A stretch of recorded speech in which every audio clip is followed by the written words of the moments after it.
Bonjour tout le monde! Aujourd'hui, nous allons voir comment le récit d'un voyage peut en cacher plein d'autres. Nous allons découvrir ensemble les portraits d'une chasseuse de bruit et de 5 personnes exilées qui se rappellent à sa mémoire. Bref, je vous propose de découvrir l'un des romans de Mintra Nui, Voyageur malgré lui. Pour qu'on l'explore ensemble, je vais d'abord en résumer l'intrigue en 1 minute. Nous nous demanderons ensuite en quoi ce roman relève du récit de voyage, ce qui nous permettra de constater qu'il s'agit surtout d'un recueil en hommage aux personnes exilées. Alors, on se lance ? C'est parti! Dans Le Voyageur malgré lui, la narratrice entremêle le récit de son propre voyage avec plusieurs portraits d'exilés. Cette narratrice, c'est Lynn, une enregistreuse de sons en voyage à New York. Au musée, elle découvre l'histoire d'Albert Dada, un homme qui ne peut s'empêcher de se rendre à pied dans tous les endroits du monde dont il entend parler. Ce portrait lui rappelle son oncle Tin. Lynn raconte comment Tin quitte le Vietnam pour ses études, puis tombe dans une dépression de laquelle il ne sortira jamais. Elle dresse ensuite le portrait de Samia Youssouf Omar, une sprinteuse somalienne forcée de quitter son pays pour pouvoir s'entraîner. Elle meurt noyée en cherchant à rejoindre l'Italie. Survient enfin le portrait de Ho Hai, la cousine de son père, d'abord restée au Vietnam par amour. Pendant la guerre, alors qu'elle tente de fuir, elle voit son fils mourir. Mais la figure qui revient le plus à l'esprit de Lynn, c'est celle de son père, qui a quitté le Vietnam dans sa jeunesse et n'a jamais pu y retourner à cause de la guerre. Dans la seconde partie du livre, Lynn alterne le récit de son retour de voyage avec les rares souvenirs de jeunesse qu'elle a recueillis de son père. En lisant les premières pages du livre, on pourrait donc s'attendre à un récit de voyage. Pour rappel, le récit de voyage, c'est un genre littéraire dans lequel un auteur ou une autrice nous fait part, et oui, d'un voyage. En général, le récit de voyage, c'est donc une histoire vraie. L'auteur ou l'autrice nous raconte un voyage vraiment vécu. Et au fur et à mesure du récit, on découvre les ressentis et les rencontres provoquées par l'aventure de l'ailleurs. Souvent, des réflexions ou des souvenirs plus anciens viennent nourrir le récit. Voyageur malgré lui fait le récit à la première personne d'une aventure à New York. L'organisation du livre elle-même fait penser à un récit de voyage, puisque la première partie est intitulée « Aller » et la seconde « Retour ». Seulement voilà, « aller » et « retour » sont orthographiés au pluriel. Alors, est-ce qu'on pourrait se dire qu'il s'agit d'un récit de plusieurs voyages ? Dans ce cas, le livre mêlerait l'histoire d'un voyage à New York avec les récits de plusieurs autres voyages. Autrement dit, ceux d'Albert Dada, de Tin, de Ho Hai, de Samia Youssouf Omar et ceux du père de Lynn. C'est bien d'eux dont il s'agit dans le titre, puisque ces voyages sont en fait des exils forcés. Ok, donc selon cette théorie, Voyageur malgré lui serait un récit de voyage au pluriel. Bon, je dois avouer que cette définition ne me convainc pas vraiment. Déjà, j'ai du mal à mettre sur le même plan le voyage de Lynn à New York et les exils qu'elle raconte. Et puis, rien ne nous prouve surtout que la narratrice et l'autrice sont la même personne. D'ailleurs, si vous avez besoin d'un petit rappel sur la différence entre auteur et narrateur, je vous invite à jeter un œil à ma vidéo sur Combray de Proust. Bref, ici la narratrice se nomme Lynn et l'autrice est Mintra Nui. Certes, elle partage leur origine vietnamienne, et Mintra Nui a expliqué plusieurs fois que le père de Lynn est fortement inspiré de son père à elle. Mais rien ne prouve que notre autrice a vraiment fait ce voyage à New York. Et à ma connaissance, elle n'a jamais été recueilleuse de sons. Lynn est donc un personnage fictif. Quant aux autres voyages qui sont évoqués, eh bien, on pourrait faire des recherches sur Albert Dada et Samia Youssouf Omar pour savoir à quel point leur parcours est raconté avec justesse dans ce roman. Mais à l'inverse, il est impossible de démêler le vrai du faux dans les voyages de Tin et de Ho Hai.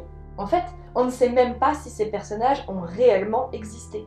D'ailleurs, Mintra Nui se présente elle-même comme une autrice de romans. Ils peuvent s'inspirer du réel, mais les romans restent des fictions. Un autre élément qui manque à ce roman pour en faire un récit de voyage, c'est la linéarité. Normalement, dans un récit de voyage, on peut retracer le parcours du voyageur ou de la voyageuse. Ici, on n'a que des bribes de tous ces parcours. Les repères géographiques sont rares et on ne trouve aucune description de paysages traversés. Les exils qui sont racontés ressemblent plutôt à des souvenirs flous qui s'entremêlent et se mélangent, car la narratrice les raconte au fur et à mesure qu'elle les découvre ou qu'elle se les remémore. Donc, ce n'est pas le chemin parcouru qui compte. C'est plutôt le fait qu'il ait été parcouru de force dans le silence des personnes exilées. Je pense que le projet de Mintra Nui, c'est justement de combler ces silences en recueillant les traces de ces exils. J'aimerais attirer votre attention sur cette phrase au début du livre. J'espérais des artistes qu'ils dotent les choses d'un sens, quitte à l'inventer. Par cette phrase, l'autrice semble annoncer le projet de son roman. Elle possède très peu d'informations sur l'exil de son père. Pour lui donner du sens, elle crée son double fictif et complète son histoire avec d'autres portraits, eux-mêmes réels ou fictifs. Mais les portraits fictifs, qui sont ceux de Hoai, de Tin et du père de Lin, ne sont pas entièrement coupés de la réalité. Ils sont tous liés à un événement très réel, la guerre du Vietnam. Il s'agit d'un conflit qui a eu lieu au Vietnam de 1955 à 1975. En résumé, au lendemain de la Seconde Guerre mondiale, le Vietnam est divisé en deux.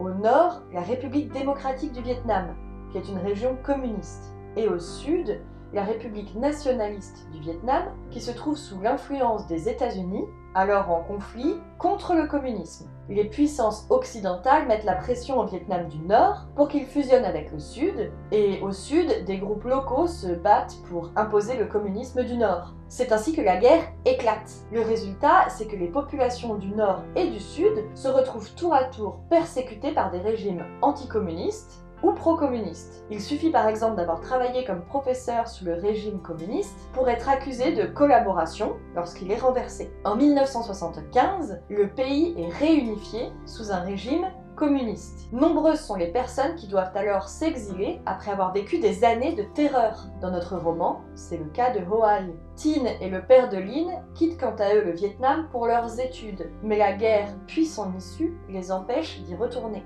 Ils sont tous des voyageurs malgré eux, car la guerre les a forcés à l'exil. On ne peut pas savoir à quel point leurs parcours sont inspirés de personnes réelles, mais ce qui est sûr, c'est que leur histoire est en fait celle de millions d'autres personnes. Grâce aux personnages de Hoai, de Tin et du père, Minh Tran, lui, donne des noms aux personnes exilées. Elle leur redonne une identité, elle les fait vivre, leur rend hommage et complète tout ce qu'elles n'ont pas pu dire. Et en croisant leur parcours avec ceux d'Albert Dada et de Samia Youssouf Omar, qui ont existé, elle redonne une consistance réelle à toutes ces personnes dont on a perdu la trace aujourd'hui. En somme, elle écrit un recueil de traces qui leur rend un vibrant hommage en leur donnant vie. En conclusion, Voyageur malgré lui nous raconte 3 types de voyages. D'abord, le voyage fictif de Lin, qui est celui qui se rapproche le plus de notre réalité en Europe. Dans ce voyage surgissent ceux de Samia Youssouf Omar et d'Albert Dada, qui ont vraiment existé. Le récit de leur parcours se mêle alors à ce que Lin sait des exils de sa famille, ceux de Tin, de Hoai et de son père. Ces personnages plus ou moins fictifs incarnent toutes les personnes exilées à cause de la guerre du Vietnam d'abord, mais aussi à cause de tous les autres conflits évidemment. Personnellement, ce livre m'a beaucoup émue. J'ai été touchée aussi par la manière dont l'autrice parvient à parler du silence, et je vous invite à prêter attention à cette thématique. La passion de la narratrice pour les enregistrements sonores, par exemple, prend alors tout son sens. J'ai eu beaucoup de mal à choisir une seule citation pour conclure, mais celle-ci résume un peu mon ressenti pendant ma lecture. Je suis demeurée longtemps immobile devant ce texte, absorbée par la pensée de cet homme qui, toute son existence, n'avait eu d'autre choix que de s'en aller encore et encore. Bonne lecture!